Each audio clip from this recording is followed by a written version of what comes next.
just the other day we did a video with Ryan Serhant, $1 million listing, gray hair. Yes, sir. I'm familiar. They like reached out to us, which was, it's not like we were like, Right. So it was kind of like an organic meeting.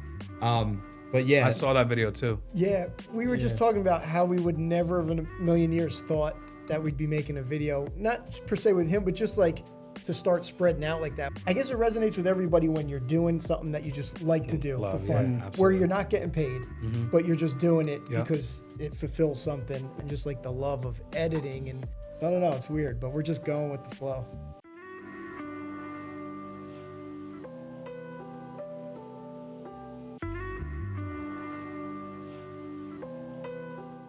All right, welcome back for another episode of our Speak Life podcast, where we are sowing seeds today for tomorrow's harvest. My name is Mark Mead. I'm excited today, and I'm laughing already because today in studio we have the Property Brothers-in-law, and these guys are hysterical.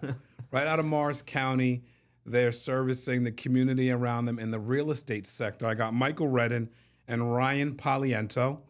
Michael is a licensed realtor at Howard Hanna Real Estate and active in all things real estate investing and real estate, was a former elementary school teacher, transitioned into real estate in 2020, actually became Rookie of the Year his first year doing this business, and has a bachelor's in psychology from Montclair State University.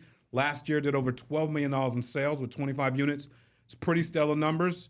And I've got Ryan Poliento here as well, Rookie of the Year in 2017, also part of Howard Hanna Real Estate, and got a BA in Poli-Sci and Government from Montclair State University. And you guys are killing it with this Property Brothers-in-Law thing. You have the YouTube page, you have the Instagram, over 38,000 followers. You want to find these guys. Ryan's at The Positive Realtor, and Michael is at Michael_Redden on Instagram. And dude, the stuff you guys are putting out is unbelievably hysterical. So before we even get started, whose brainchild is this? It's a funny story. I think it's a sec. Yeah, you got to tell it. So I'll try to summarize it. Basically, when Mike left school to become a realtor, it was a big jump for him, and I'll let him get into all that stuff for sure from the entrepreneurial side. But basically, cut to like the first day in our office, and my sister was like, hey, just film a quick Snapchat video for us. We send them to ourselves. We laugh at them for us. Of you asking him for coffee and see if he'll get it. Huh. And I'm like, no, I'm not doing that. What year was this? This was 2018. Okay, got it. I could be off. 2019? Probably right when I got my license in 2019, I think. 19. Yeah, we started working together, and this is actually the birth of how we started filming content. Yeah, so she asked for that video and as a joke, and I'm like, no, I'm not going to catch him off guard. Why don't we just script it? And we just make it like... Yeah, it was kind of like Lindsay said, try to catch Mike and say Mike, okay, now that you worked with me, can you get me a cup of coffee? As if I was his assistant. Yeah. But then we decided to kind of produce it and stage it and send it to her that way. And it was funny. That was the first video we ever created. Now, did you script it because you were nervous? Did you know you were going to put this out? No, for some reason, the first thing that came to mind was a standoff between me and him. So I then, in my head, saw the camera cut from me staring at him going, what are you talking about? And then me going back to who's gonna break? Yeah. So I wanted to put that on film, and that's pretty much how it started. Got it. I love it. If both of you can give a little, just kind of your story. How did you get into real estate, and why is this the business of choice, and obviously the business you guys are just taking to the next level? Sure. You want me to? Or you go first, because you got into real estate before me. Well, so I was stuck in a corporate job that I hated. I was like the corporate cancer. I was always thinking outside of just the cube, and I'm like, guys, what are we doing here? And management would be looking at me sit back down. I'm like, we got to get out of here. So I'm thinking I have a sales background. My mom just got into real estate. I was the guy that was getting axed. If I was, you would probably be get him out of here. When she got into real estate, I'm like, that's still sales, but I'm not selling somebody. It's we're showing them houses. It's exciting. I want to get into investment. And then they tell me if they want the house or not. It's like, perfect. So I'll get my license, and I worked through the system. I had to still get some income. My wife was pregnant. We had a house we bought.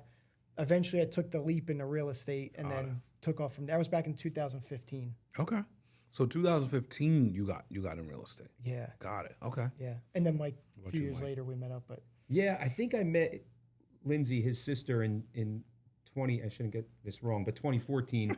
So, and immediately I met Ryan, and we clicked right away. I mean, we're pretty much the same age, but we were into the same type of positive, motivational material. He's very funny. I was into acting and comedy, and so was he. So I started dating his sister. I was a teacher at the time. I taught elementary school in my hometown. Got it. Never left the bubble. Just a safe route. I always enjoyed acting, and I was told I'd be great at sales, but education just seemed like a good transition out of college. Cool. Just get a job in the local school. And then I met Ryan, and you were working some corporate job, but then when he said I'm getting my real estate license, I'm like, oh, that's cool, but I can't because I'm doing my thing. And then he started, I remember exactly where we were. We were down the shore, and he was handling a big transaction, and I said, I gotta do something else. Like I just felt so stuck in my job. And then I spoke to him about it. I said, I think I'm gonna get my license. He said, dude, you gotta get it. We'll work together. We'll build together. I mean, he had it like 3 years. So I got my license. I passed quickly, thankfully. And I just joined him, and he's been my mentor ever since, and has been teaching me, and we've been doing deals together, and the rest is history. That's amazing. Now, when you were feeling stuck, were you looking to get it part-time, or were you looking to get out of the teaching profession? So that's funny because I did want to get it part-time. Got it. But Ryan said, actually, because I can be very cautious and say like, well, this is safe. So let me take a little step and like, at least like have the footing of a steady income. Right. But he said, you got to jump in with both feet, man. Like Steve Harvey says, you got to jump. You got to, take a leap of faith in order to see your potential. And I remember I had my license. I still had my job. And I did a Facebook Live. And I said, you know what? I'm just going to not that I was pronouncing it to the world, but just in my little Facebook network, I said, I'm just going to tell everybody, like, I'm jumping in with both feet and pursuing real estate sales full time. Wow. And I feel like at that moment, now it's like I already, the cat's out of the bag. Now, if I still keep my job, they're like, oh, so you're not doing it full time. So I kind of like. got to burn the boats. Yeah, exactly. It burnt the ship. Love it. Yeah. I even had someone I work with, they were all messaging me like, are you leaving? Are you done? And I'm like, yeah, I think I'm done. So, but cut back 4 years ago, there was probably some days where I was like, what the hell are you doing? You need to make money. But right now, I get like, I'm proud of myself because it was hard to get through, but I'm so happy I did it. That's awesome. And so this was during what will forever be known as the infamous 2020. Yeah. Right? Correct, Mike? Right, And Yeah, so, that was right before. Right before, yeah. Yeah. So obviously, that was a massive real estate year. It was. But we didn't know it was coming. Okay, yeah, right. We were No stuck one knew in it was that. coming, Yeah, right? yeah. And it kind of bled into 21. But what was that like from your end? Just jumping in and it getting hot. Like, what were you saying to him, Ryan, about like the fact that you're in the business, but nobody knew? Like, it just like it was like it's hot here in this apartment. I gotta go get a house. Yeah. So talk to us about that time period. I'm probably to a fault very relaxed under terrible conditions.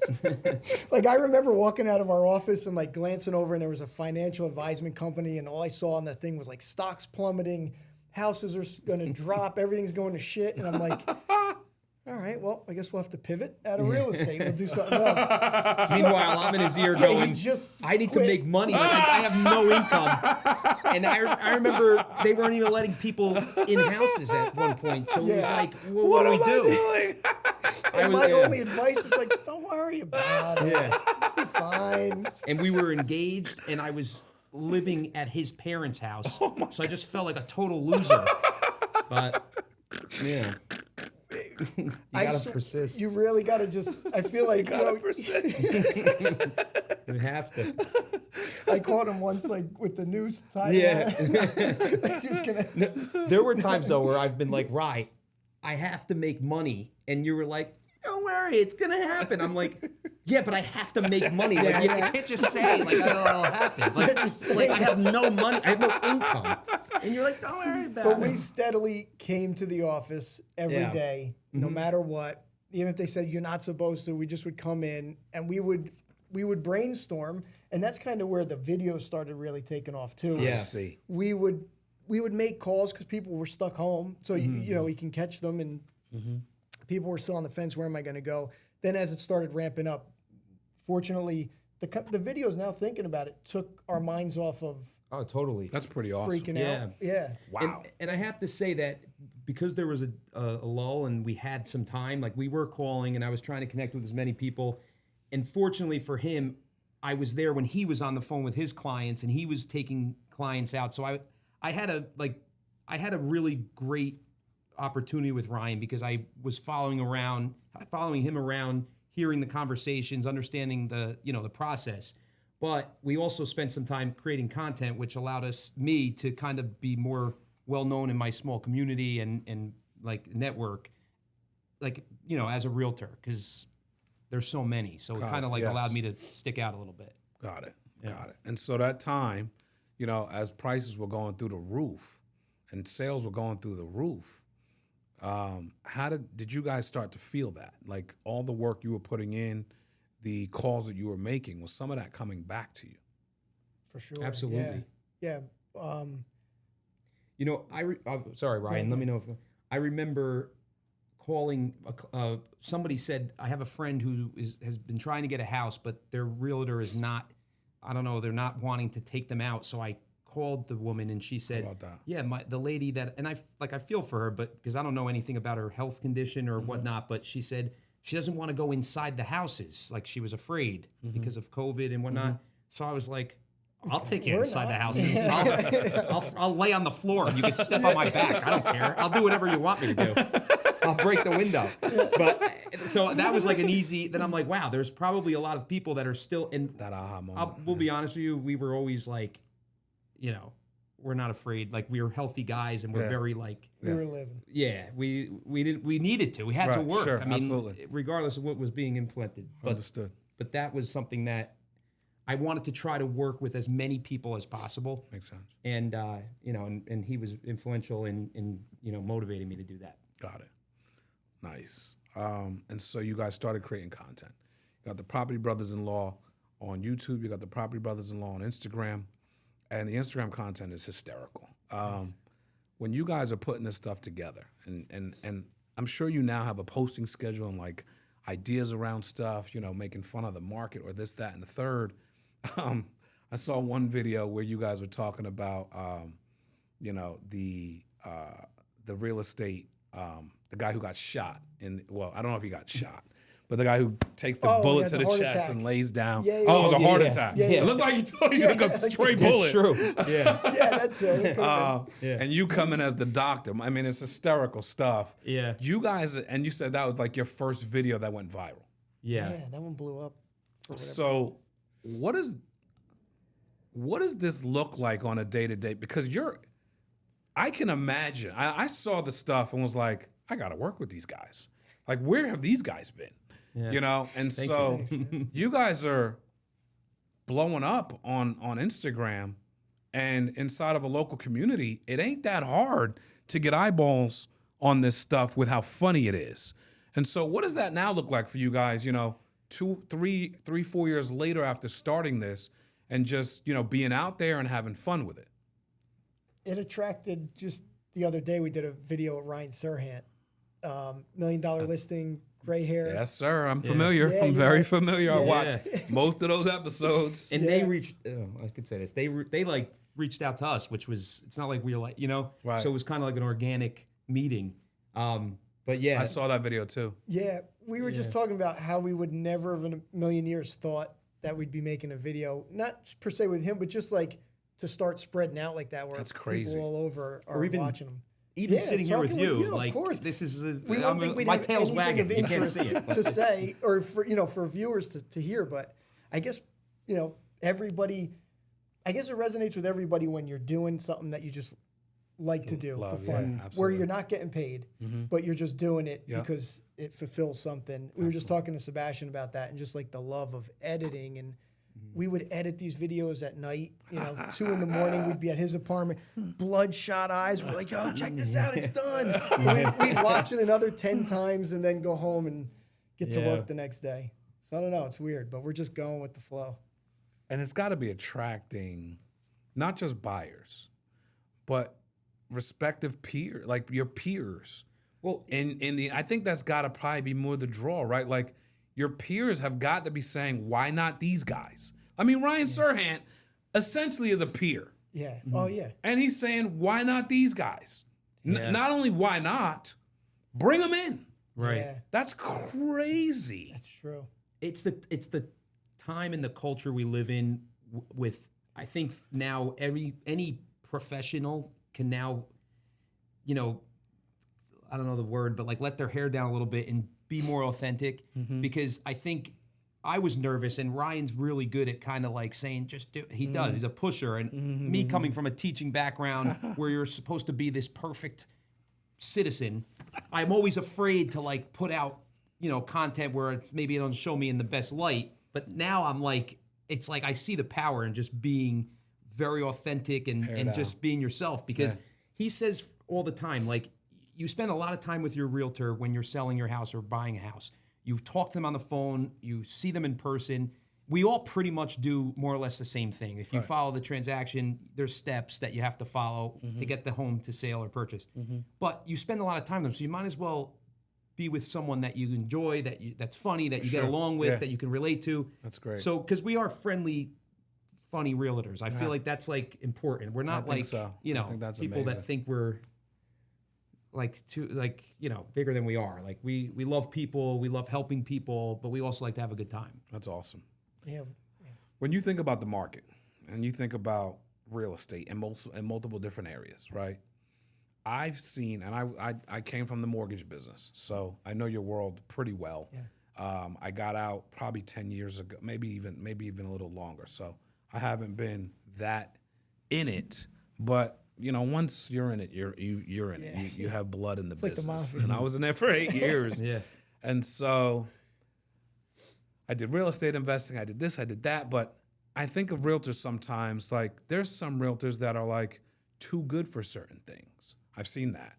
I've seen some realtors that only go to the hood. I've seen realtors that, don't want to take out buyers. I've seen realtors that, what I'm saying? Like, where do you guys fall into this categorical cliche, if you will? I would say, yeah. Dude, these agents take themselves way too seriously. Sorry, I'll wait for you to swallow. We made fun of. I almost spit out my water. That was great. We make fun of these videos we see. These guys got like these multi-million-dollar houses, and the video is 90% their car, their watch, their suit, their shoes, and then bloop, the house, and then it's over. Like, dude, you're selling the house. Nobody cares if you're pulling up in maybe you own it, maybe it's rented. Just sell the house. Right. Like, stop taking yourself so seriously, man. That's like the industry now. It's Yeah. nuts. And when we start making fun of this stuff, more and more people are like, oh my God, thank you for bringing light to this, because these people they're almost crazy. It's like, just relax, man. Make a connection with your client. Make sure they're happy and sell houses. I don't know if that helped answer the question, but we just don't take ourselves too seriously. That's great, Mike. Do you have a take on that? Yeah, I had something brewing, and then I got no. I'm glad you said what you said. Mark, you said one thing that. What was the question like for? It was that I was talking about realtors. I was talking about some don't want to take out buyers. Oh, I know what some you're don't want to saying, go to the hood. Some don't want to come off their high perch. Yeah. There's some stereotypes out there that I've personally seen. Right. And I don't know. It makes me feel a certain kind of way, but I don't know if I have the right to feel that way. So you guys are in the business every day. I think when I was in the business, I might have had a right to feel that way. I'm just either a buyer or a seller right now, right? Maybe an investor. Yeah. But you guys are in it every day. How do you view it? Well, I'm glad thanks for doing that. Yeah, no problem. We're in this full time. We don't, it's not like I had a steady job and this is what I do on the weekends and whatnot. So my whole day is surrounded on this career I'm in. I'm best friends with Ryan, he's family, and we work together, and he's in it 100%. Like he told you, my wife is also a realtor, his mother's a realtor, so our whole family is all in on real estate sales. I'm hungry, I'm young, and I'm a hustler in that I want to do as well as I can while I'm, in this stage of my life, I'm building. So I will work with, I've never turned away a client, no matter if it's a $1,000 a month apartment rental to a multi-million-dollar sale.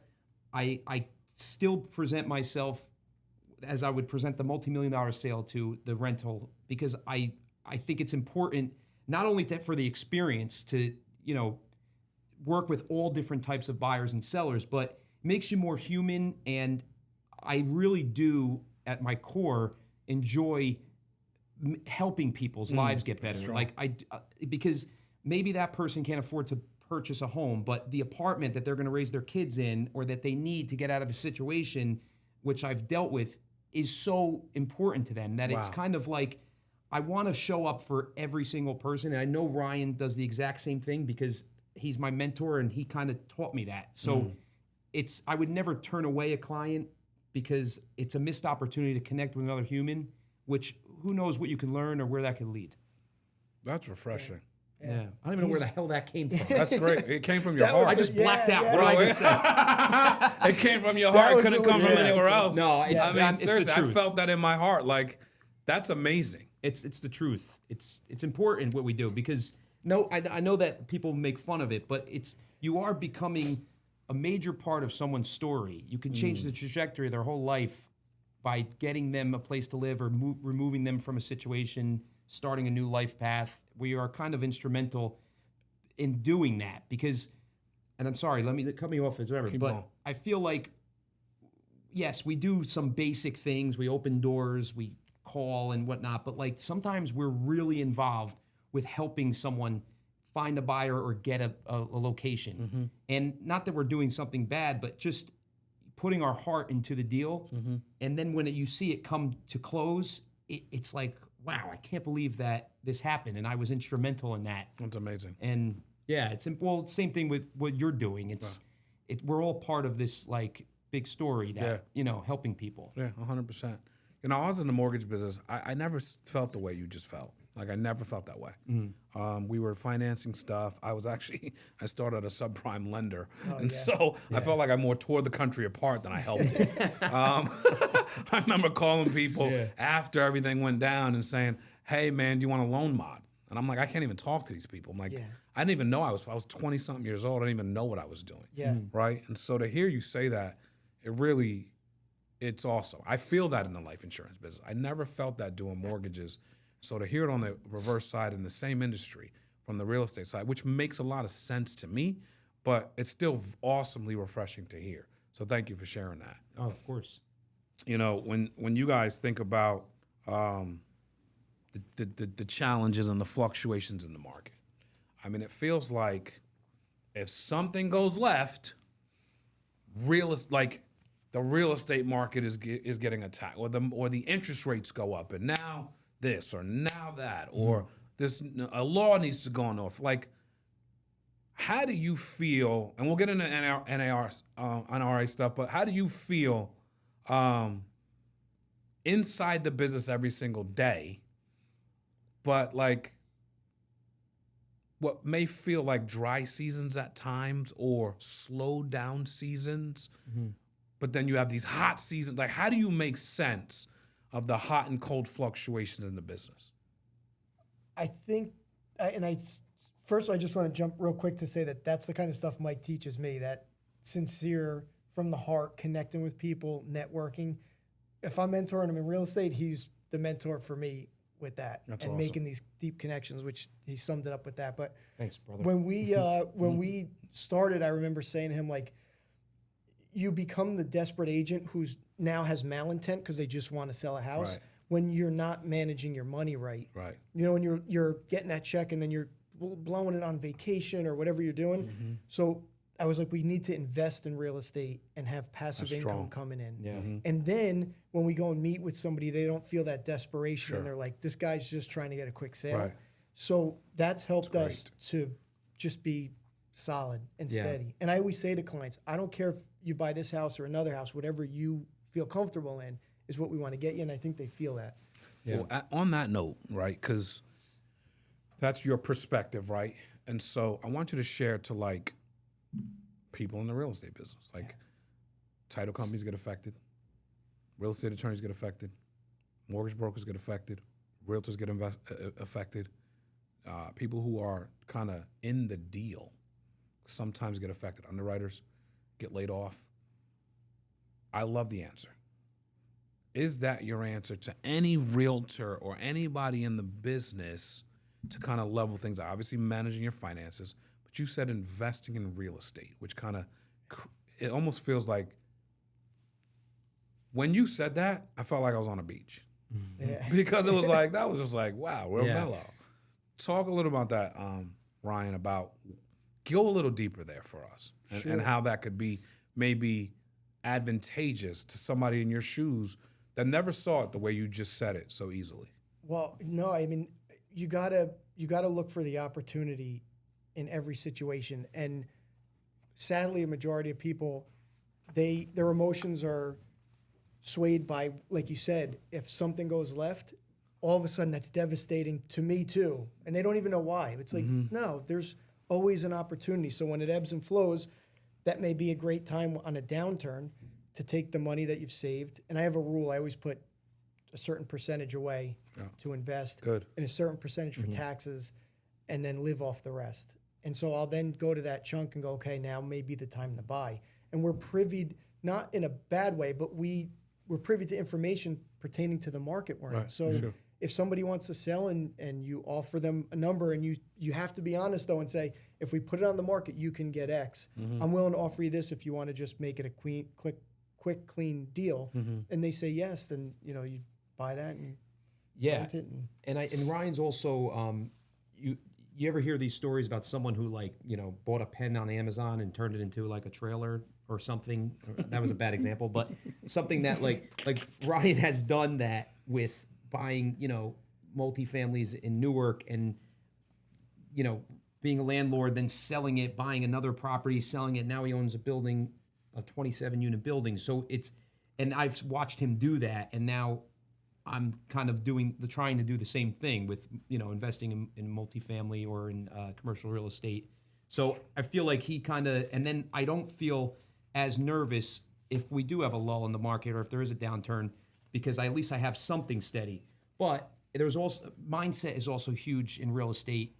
There's times even I'll still cave a little bit and, Ryan will say, they're coming, don't worry, the deals are coming.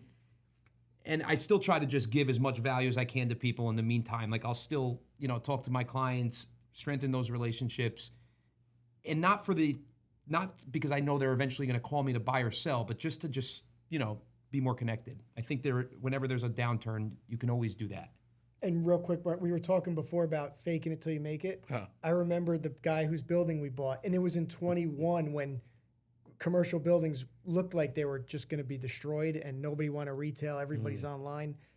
And I called the guy as if I was a big investor, and he believed it. And then I go, oh shit, he actually wants to sell to me. And I have never done commercial real estate, nor do I know commercial leases, Sell like you were the buyer. Yeah, I go, I'm a big time investor in the area and I'd like to buy your building from you. Whoa. And he then goes, okay. And I'm like, oh shit. So now don't be afraid. You got to just work backwards. We went and we found a bank that we never would have found just from constantly being on the hunt. And they gave us the loan and we turned the whole building around, rented it. And don't get me wrong, there were nights I'd wake up, heart pounding, sweating. I sold my house along with those other properties to put into this thing. I'm like, this is freaking nuts. But you gotta just envision the final product and stay the course. And don't be afraid. I mean, it's okay to feel it, but Right. tell it to Keep going. F off. Yeah, I feel you on that, man. We also know you're a man of faith, and we have strong Yes. faith in God that, everything is working out for us. You got to just, trust in yourself, trust in God that everything's going to work out. And it's never, I mean, we're here today to talk about it. So I feel like something is truthful to that, you got to believe in yourself and just kind of go for it. I should know the exact quote, but I remember I sent you something where it says 365 times in the Bible, it says, Fear. thou shalt not fear because I am here. Something like that. That's true. 360, that plays in my head all the time. Wow. And then it gives you that, like, Yeah. puff your chest out and go at it. The National Association of Realtors just recently, put a settlement proposal together for this commission thing. Now, Here's a good time to stop. No, we're going to talk. and No, of so- course. And so this, again, you guys will know a lot more about this than I have. I did some research. I looked it up. I obviously know what's going down. Where are you guys at in the middle of this? Like, talk to us, educate us, because this is kind of the elephant in the room as far as real estate goes for real estate agents. Yeah. You guys are in the thick of it. Educate our audience a little bit about what's happening and then how you guys are approaching this. Well, good look question, at because Mike. we are not educated in it, and I'll tell you why it's working in our benefit. Well, It goes back to the whole 2020 thing. I'll and then you can say yeah, your- no, of course. all this time that everybody's freaking out and they're on webinars and they're having these meetings and stuff, I'm in the office working and I'm trying to find clients and houses that are looking to sell, and I just understand minimally what's going on, but in my mind, all you have to do is when you speak to the seller, say, look, you don't have to pay buyer's agents, but typically how we've always worked is that we have one chunk of commission, we split it evenly, and in order for you to attract a bigger pool of buyers who may not have the cash to come up with the closing costs, down payment, commission, is we pay them out, and you'll end up netting more. And if you want to cushion your ask price a little bit to make up for that, we can try that and see if that works. But you limit paying out a buyer's agent, now you are just going to those buyers that have the cash, and you may end up netting less in the long run. Got it. So just talk to them like a logical person. yeah. Let them think it through, and you don't have anything to worry about. People are freaking. Wow. Yeah, Yeah. you do your thing. No, I totally, I was going to tie into that. I mean, you know what it is? There's a lot of misinformation because real estate is the hottest topic. Every news channel, every person. I mean, I went on appointments and they're like, well, what's going on with the commission? Can't be 6%. And I'm like, it's tough because I think it's our job to educate. So I did do some research into the decision. I mean, I'm on a few different learning platforms and just wanted to get different perspectives. But it really comes down to exactly what Ryan said. Commission has always been negotiable. I think that this new ruling is going to lead to the same types of transactions, maybe taking an alternative route because there's certain stipulations you can't put commission in the MLS and whatnot. But ultimately, there's still going to be sellers who need to sell, who want to sell. They want to be connected with good buyers. And if you're a good realtor and you're providing a good service, you should be compensated and you should know your value. And the way that it is, I'm sure they're still working out as far as are they going to, bake it into the loan? Are they going to? Right. I personally think that the seller is going to have a competitive edge if they still do a certain percentage, and then the listing broker splits that commission with the buyer's brokerage. Because I just feel like then you're not going to get a bunch of offers with all different math. That I feel like if it's just standard, seller's offering 5% commission, 2.5% to the buyer's agent, then at least now it's like, now come with your best offer with your best terms. That's my personal opinion. It'll be interesting but we're still going to work for our clients. We're still going to do what we've always done, negotiate the best terms for them. And we know what we do and what we do for our clients, and we'll be, I believe, be compensated as such. Makes sense. And you say misinformation. The way I heard it was like half the commission was going out the window. So when you say all commissions negotiable, it's always been negotiable. I've always looked at it at 6%, which got brought down to 5% at some point, which, some people negotiate down to 4.5%, but it was generally around 5, 2.5 and 2.5, right? And so when you say it's negotiable, are you negotiating still from 6? Or still from 5? Or are you negotiating from half of that with this new potential ruling? No, I think, well, I guess if the seller's dead set on saying they don't want to pay out a buyer's agent, Right. then that'll be a separate commission. But then the buyer, who pays that commission? They want the buyer themselves to cover the agent's commission of Their the buyer's buyer's side. agent. Yeah. Okay. So let's say your 2.5. explanation is the explanation when you It's talk to your just- client. Yeah, like I had it come up twice in past two listings, and both of them I got, and both were paying out the buyer. They bring it up, and I go, yeah, no, I know. Everybody's thinking, listen, you don't have to, but if you do, we're going to limit our buyer pool. Right now, lenders don't have a plan where they can bake in their commission from the purchase or from the loan amount. You're going to limit yourself because we've always done things this way, and it's always worked out. Whether you're paying me 5% or I'm giving it half of it away to help find you a buyer, it's still the same thing to you. Got it. But I'm actually giving it out to try to help entice somebody to come and buy the house. Got it. Plus, if a buyer has to pay their own agent for representation, it's going to limit or come from somewhere. And I feel like if you, in this kind of market where you want to try to attract the best purchase price, highest purchase price with the best terms, I just feel like it would be advantageous to put commission off the table and keep it as this is what it is. Now, if you want to lower that percentage, if you feel like, you can interview with different brokerages and they may be able to do something that's more attractive for you. I don't know what the services would be. They may be different. They may give great service and at a lower percentage point, but that's their, that's their job to kind of interview and find the best match. And Ryan always says too that in commercial real estate, which he has done, they don't have on the MLS what they're paying a buyer's broker. That's something that the buyer's agent has to kind of figure out a way of how they're going to get paid and what that's going to be in discussing with the listing agent. So I think you have to have faith in yourself and in your business and what services you provide. You believe that you offer, a great service, then you should be compensated for it. Got it. I love it. That's great. Bidding wars. I want to talk about this. Yeah. There's some houses, some markets that I believe that you drop the price in the listing to get people through the door to create chaos in a 2 or 3 day turnaround. Best in mother freaking final. Yeah. Which I hate with my soul.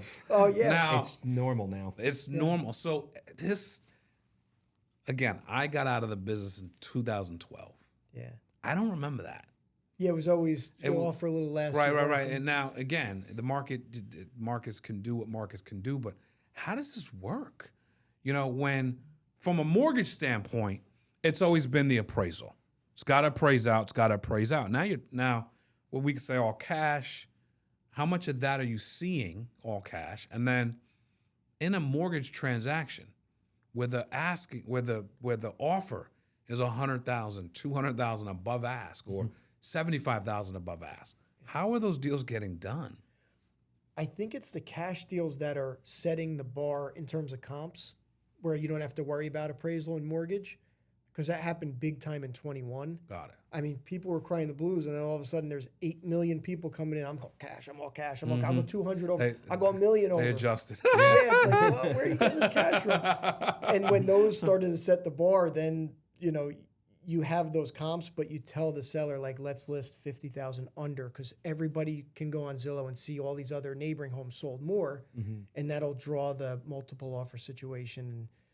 And that's a strategy. Yeah. Yeah. It's a scary one for the seller, because you're telling them, like, let's list it a lot less than you get. But the ones that trust you, that they're like, all right, let's do it, it works every time. Yeah. Not in a, like, shiesty way, but we're saying, like, we want to get you there, and we want to get you there quickly, and we want to get you maybe even more than you thought you could. This is the way to do it. Yeah, because the more attention, the more eyes, the more people are going to come through the door, and then you're going to have more bids, and they're going to do what they can to outbid each other. I mean, it's definitely risky. Not risky. If you know your numbers and you have a range, I just always advise to go on the lower end of that range, and let the market determine what they want to pay for that home. But on the buy side though, it's demoralizing because tough, bro. it's like, It's all right, best tough. and final. It's like an auction, like, and then you don't want to advise. Blind auction. Yeah, yeah. Like there's times I'm like, they're like, what do we do? I'm like, I don't know. Like I don't know what to tell you. It's kind of like, what is the most you're willing to? That's to nuts. pay What for kind this of house? question is that, bro? It's Like tough. that is just, it is that's a brutal question. No, I Yeah. know. How much, what's the most what thing do you buy ever where the game-breaking question is, What do you want? what is the most you're willing to pay? for it. I know. That's a good I've point. never heard this. That's true. This is crazy. Yeah, no, that's a good point. I don't know. People are getting mad at us though, because I know they're like, I'm mad at you right now. yeah, you're like, you piece of garbage. You guys are. We're like, we're just I know. putting it up for a number. The buyer's the one who's offering the money, not We're us. just the messengers. Yeah, Don't kill us. That's why when you Don't kill us. Hey, man. We're just driving the market. We're- right. But you know what? To that point, That's great. if we put the house up that was 500,000 for 900, nobody's buying it for 900. So Right. there's a point where it's like we could list it at whatever you want, but the buyers are more savvy than us. So like, well, we looked up online and we saw that this one sold 3 months ago for this, and so they know. Yeah, they know what's been sold. for Yeah, sure. we're just trying to give them a strategy to get there. That's that why helps. when you get an offer, Imagine then you put your gun away. You're like, okay, all right. I was in my holster. I still got my hand on it, though. that's why when you do get an offer accepted, it's kind of like it is a feeling like, oh my God, like Euphoric. yeah, like you hit the lottery. You're like, we got it, we did it, and they're like, oh, praise Jesus, like it's like we did it, and it's like, well, wait, we have a long way to go. We have that's just like they just accepted our offer. We still have, and then it's like you still have to get the review, and someone could come in throwing like from left field. So Haymaker. that's when it just like starts. We And did an then April Fool's video on that where I we were saw calling that. people That was like, the you got the dude. house. That was the funny. I could not stop laughing, dude. I'm assuming the actors knew that Yeah. this is Oh, all yeah, of skidded, right? course. Like, Yeah. dude, that was hysterical. Dude, where can I send people to watch this? Our Instagram at property_brothers_ it. We'll put it up on the screen. But dude, talk about that video because this was hysterical. I mean, think- we're making light of the scenarios we're in. We're all in it. yeah, there's just like Ryan said in the beginning, there's an audience that, and the truth is, when I was a teacher, there were so many things happening in school that I was like, that we would, me and my teacher friends would talk about and laugh about, and then I was gonna make a similar page for teachers, but the difference is, as a realtor, you're an independent contractor, you have a lot more freedom. There's things you have to abide by, but teaching, it was like, you got to be this ideal, perfect citizen, like a policeman. So I didn't do it. But in this kind of world we're in, it's like there's an audience for it. Everybody knows about it. Everybody has their hand in it in some way or another, and we just kind of make fun of That it. when we called the buyer a fake buyer, and we were like, "Congratulations, you got the house." She spit her coffee out, she was telling her husband, and they were like, "Ah, we're just kidding. April Fools. You'll probably be renting for a while." Like it's messed up, but that's Crazy. it's But that's the going real on. stuff, right? Yeah. I mean, we have buyers that message us all the time. This is hilarious. It sucks, but hilarious. I feel like this was about me, like all that stuff. But they laugh, God. Yeah. and if you're bless not laughing, America. it's on you. Yeah, This life's is all- not. It's a joke. You can't take it too serious. Yeah. Sometimes we'll get comments. Like we did one on us. People are nuts. We did a fake 60-minute interview. Like clearly we're not in 60 spoof. minutes. Yeah. We put the little decal in the corner. Somebody wrote like 60 minutes should sue you, or like, how dare you make fun of this profession? It's like, I'm like, welcome to Instagram. Like Right. this is the worst you've seen, a fake interview. I mean, there's like Most of 60 Minutes interviews are fake. By the way. Bunch of garbage. So don't be calling us This out. is the worst you've seen. yeah, I'm like, this Fake interview. is what you want to like argue about. This is like They have nothing. nothing better That's to do. great. Yeah. It's crazy, man. Talk to I was talking to a mortgage friend of mine in the last 6 months, and typically you have, we've seen low interest rates, low inventory. You see a lot of houses on the market, high interest rates. Everybody knew that when the interest rates went high, that the prices would come down, no doubt about it. That's just the way it works, except it didn't work like that. Yeah. The interest rates went up, the inventory stayed low. You know, buyers, sellers still control the market. Yeah. I want to hear from you guys. You guys live in this. What's your perspective on this? Because you're in it every day. To me, it's still crazy.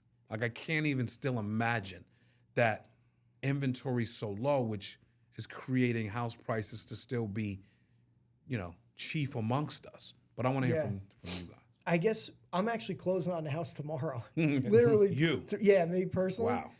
And I waited. I thought 2020 was going to be it. I thought 22 or 23. And then I realized, and now don't hold me to this. This is just my opinion. Rates are still high. But anytime you get towards an election, whoever's in office is going to do what they can to make everything picture perfect. Like, look what we did. I'm like, well, let's take a look at the whole picture here. But rates will come down, I think, before the election. Got it. And that's going to cause another surge. So in what?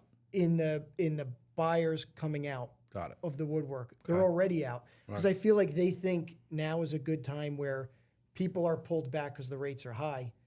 So they're still coming out to buy. And it's going to get, in my opinion, even depends on where you're at, worse or better, meaning the prices are going to continue to go up.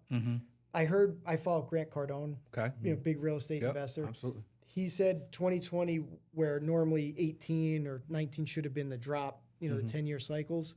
He said 2020 was the bottom of the next 10-year cycle. Got it. So over the next 10 years, it's just going to go up, kind of creep up. And so you sold yourself on that and said, let me get in here now because I can't make sense. Like, let's just, why not now? I'm sitting on the sideline and I'm seeing all these deals go by, and especially in 22, I should have bought then in 2020. And I said, you got to get in it. Got it. And there's always, just get in it. Yeah. Right? Because it's gonna shake itself out. Does. Yes. Yeah. And if not, you rent the house, you can refi. There's so many different things you can do to not. I like your approach. Yeah. Yeah, and I hate to say this because it's been used and abused 1,000 times. We actually made a funny reel about it, but if you do believe you're marrying the house, you're dating the rate, I think that, you got to check that one out because that's one of my favorites. But Send it to me, please. I will. But I basically jarble up that whole thing to hilarity. But the point is, you're in a position in life where you want to purchase a home, you're having kids, you're expanding, you need to upsize, need to downsize.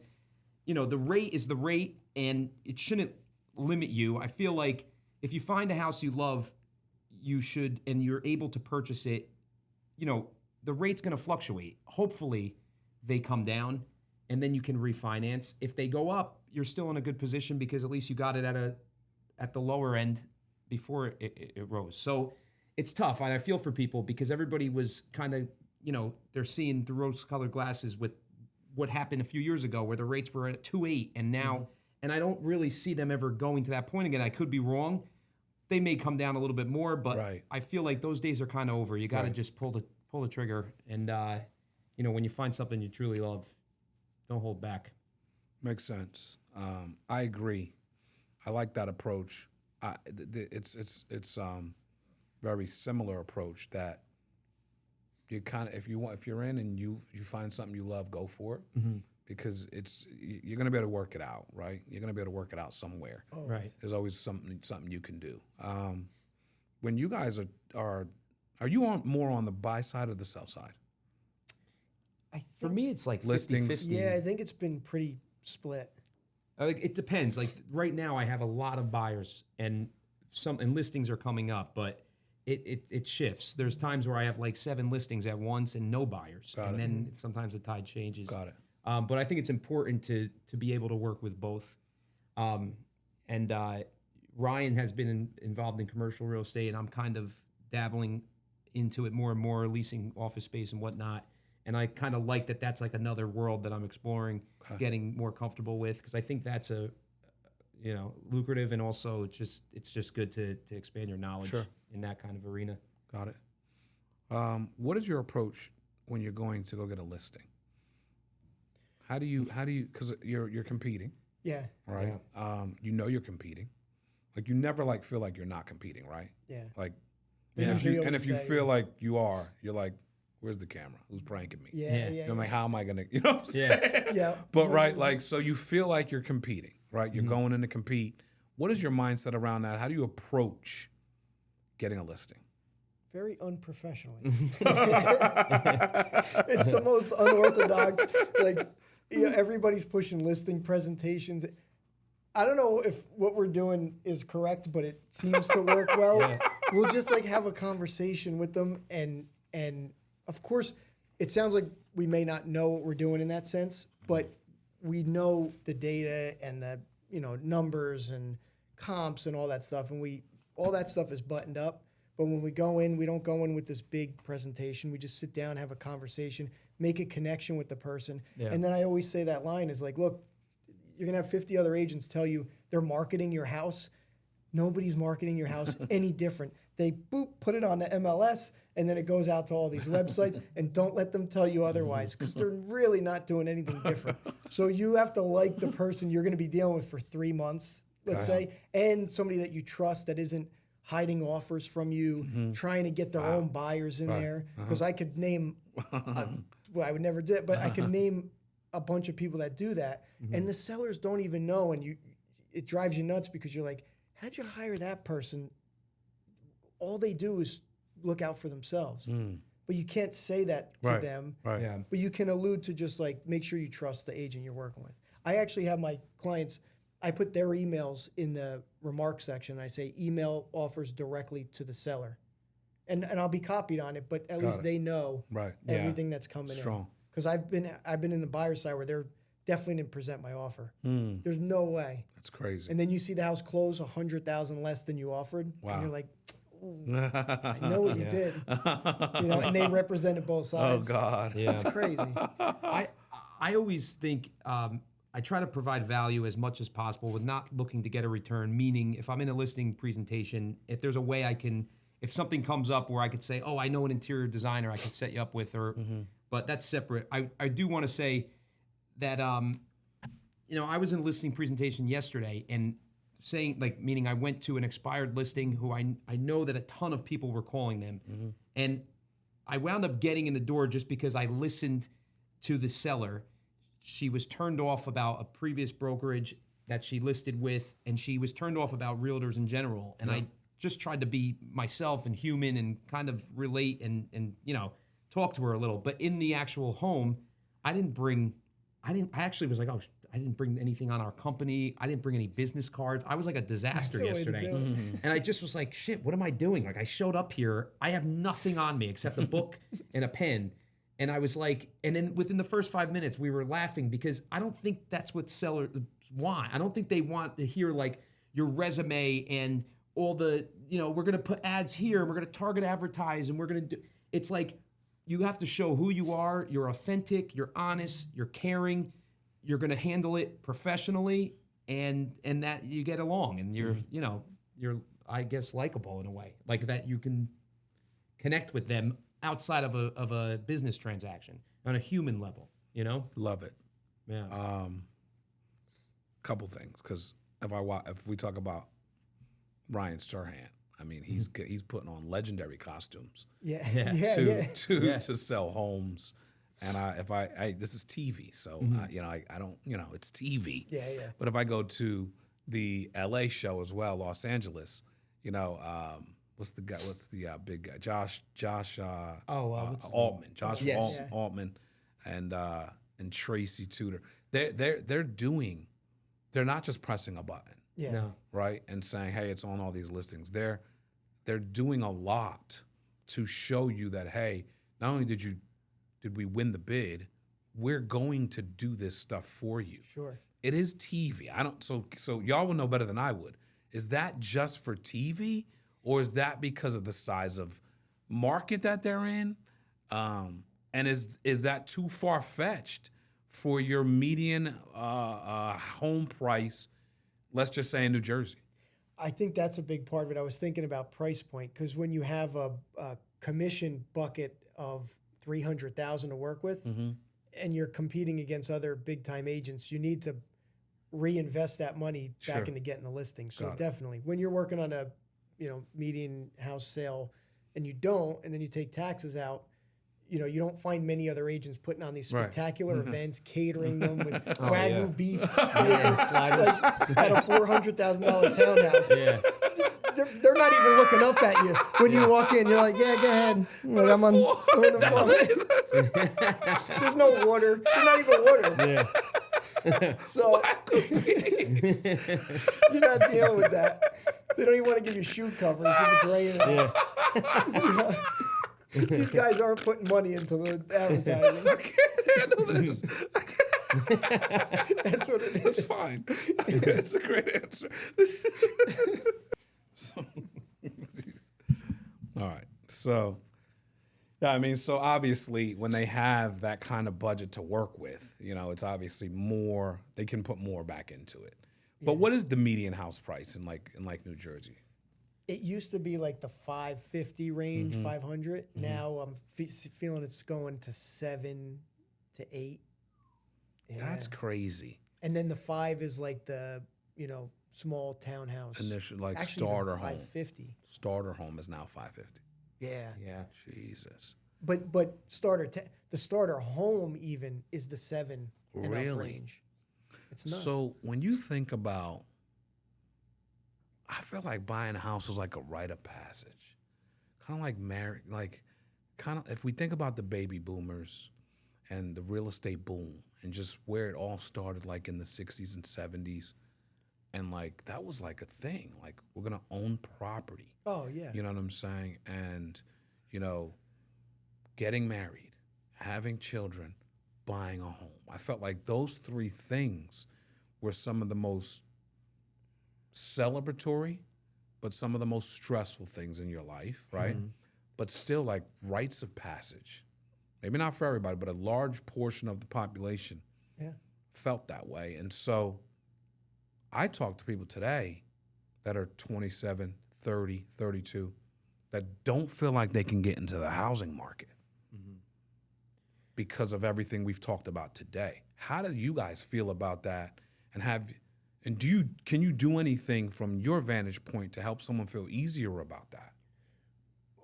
Talking about speaking the truth, I mean, I know my mindset's different from other people. So if you're thinking as an entrepreneur and investor, don't buy a home.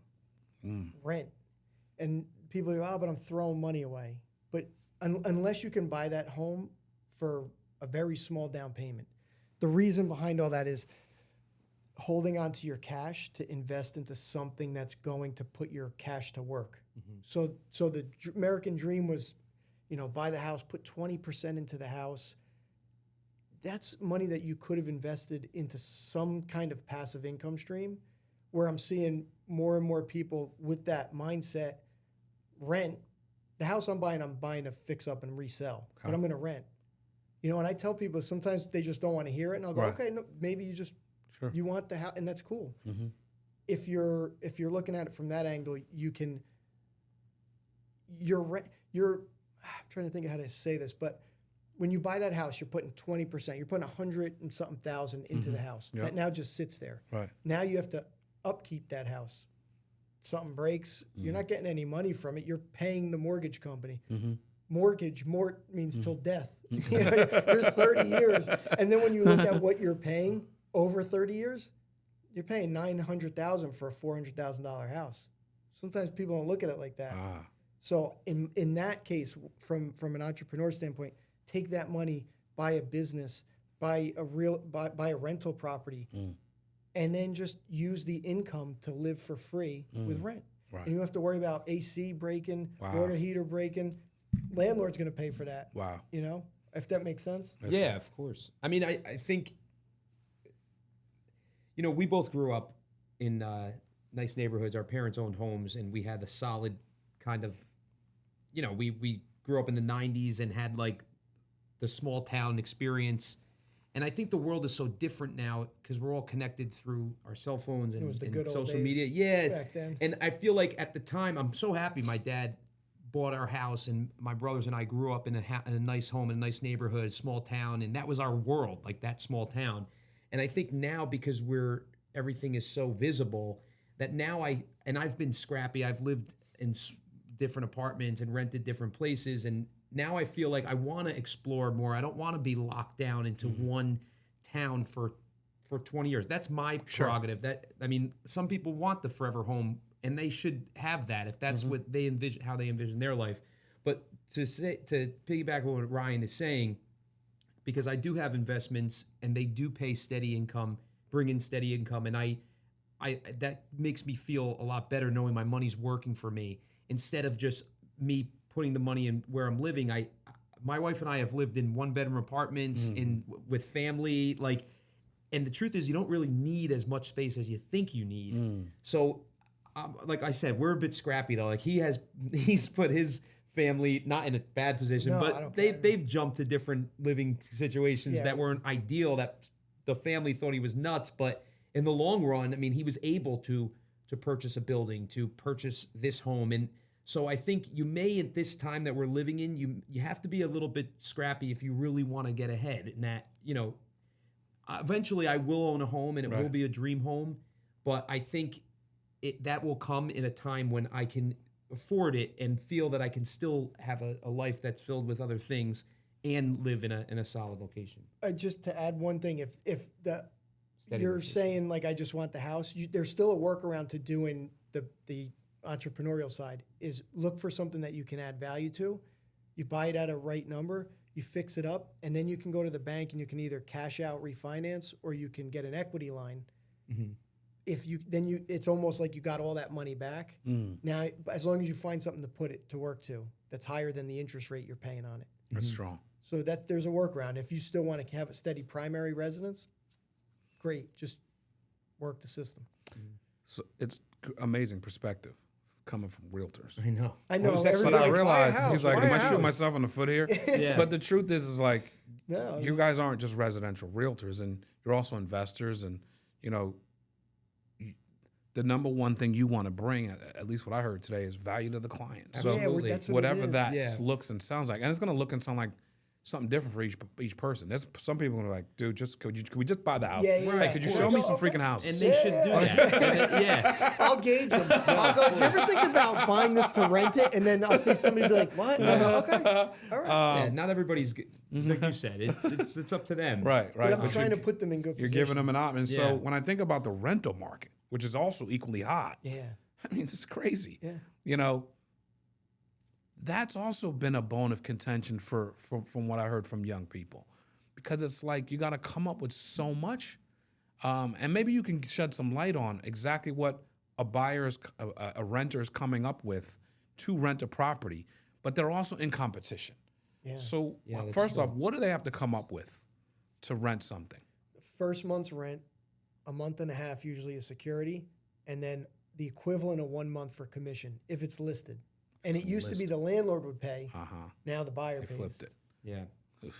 Only because of the competition. Buyers were offering to pay, and then that became the standard. God, and now it's like landlords aren't even paying. Oh, got it. But we could go into such deeper conversation. I know. 'Cause know. I'll say, if you're in that position and you're working a job where you're just getting by, like take a risk and take a chance and don't fall victim to. You read our college degrees; they're worthless to me. I could have done what I'm doing without that. Right.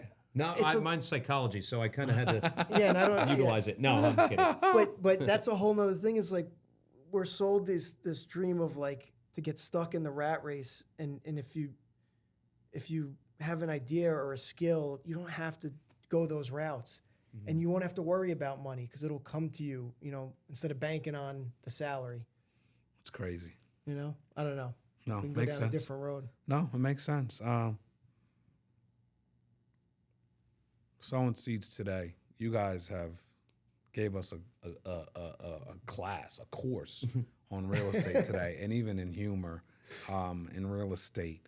But obviously, you've done a lot of work in this industry to come to some of the resolutions that you're at, right? And so, anytime we view that, it's like putting seeds in the ground. You've put a lot of seeds in the ground. You've reaped harvests, and you have a bunch of stuff you're looking to do today for tomorrow. The stuff you've done yesterday has gotten you to today. There's a bunch of things you guys have in the works today that you're looking to get to tomorrow, when you think about Property Brothers-in-Law, and that being almost a flagship for you guys, but then also like your real estate investment minds, because that's the undergird of Property Brothers-in-Law, right? It's not real estate, it's not Realtors, right? That's the front face, right? The real estate investors is the undergird. Property Brothers-in-Law is what's kind of skyrocketing all the attention, which is genius. I'm dissecting this now and able to say it. We're glad you understand it. 'Cause We don't, but you got more harvest coming. What are you believing for? What are you believing for Property Brothers-in-Law and some of the skits you're doing? What are you believing for your next moves in real estate and what's happening around you? You could answer. I'm laughing because that's what the screensaver on my phone says. Old Native American proverb: "The flowers of tomorrow are in the seeds planted today." That's strong. I watch that. I look at that every day. That's awesome. Well, Ryan and I started doing this because we enjoyed it. We think we're funny. We like to act, and the goal was like, dude, what if one day we were able to kind of create like a real show, like the Office of Real Estate, where we can write it, direct it, star in it, make like an actual program. Don't know what platform it would be on, but that would be like that's something we're always going to strive for. Right. Because it's just something to like look forward to, as far as we're in real estate now. This is what we do for income, and it's fun. We're in the office together every day. We learn from each other. We get deals come in that are exciting. But even like sitting here with you, talking about the market, talking about our careers, learning more about you, like I feel like we still would want to do more of that. We enjoy speaking. We like to maybe do some sort of speaking events. We're tickling. We're kicking around the idea of maybe doing a podcast, Nice. but kind of just like growing, just building on what we've created, connecting with more people, helping more people, and really having more fun and enriching our lives as much as we can. That's what I would want to do. I want to be able to enjoy my life, not worry so much about money, but Right. just kind of, travel and just, work and enjoy. That's incredible. How about you, Ryan? No, I mean that's it. That's exactly, we're aligned on what we're looking to do. That's amazing. You guys are doing great work out there, man. I'm encouraging you, keep going. It's obviously making waves. It allowed us to connect and be introduced to one another. Thank you for coming on the podcast. Thank you for Thanks for having us, And man. go ahead. You're an inspiration to us too. We follow your page, and you're interviewing awesome people, and you're our go-to life insurance guy. Let's go. Let's go. You guys are going to be my go-to real estate guys. Awesome. Nice. Here's my card. So listen, guys, speak life, baby. We're here. Mike, Ryan, great job. Property Brother-in-Laws, follow these guys. They're crushing it. They're making a lot of things make sense, and they're making a lot of people laugh. But it's all around real issues that are really taking place today, and it's a great shift with the humor that they bring to the table. I can see why you guys are blowing up. Thank you for jumping on with us. Thank you for listening. We love you. God bless.